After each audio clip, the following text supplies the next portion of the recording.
சஹாபாக்கள் மீலாது விழா கொண்டாடினார்கள் என்ற கருத்துப்பட சுனனுன் நசாயி நபிமொழி தொகுப்பிலிருந்து ஒரு ஹதீஸை ஆதாரமாக காட்டுகிறார்களே, இதன் உண்மை தன்மை என்ன என்று கேட்கிறார்கள். இப்பொழுது நாம் பயணித்து கொண்டிருக்கிற மாதம் ரபியுல் அவ்வல் மாதம்.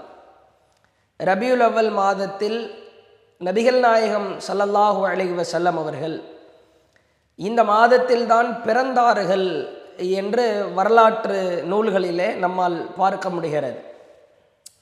இந்த மாதத்தில் பிறந்தார்கள் என்ற காரணத்தை முன்னிட்டு அறியாத முஸ்லிம்களால், கல்வியை ஒழுங்காக கற்றுக்கொள்ளாத முஸ்லிம்களால் குர்ஆன் ஹதீஸை சரியான அடிப்படையில்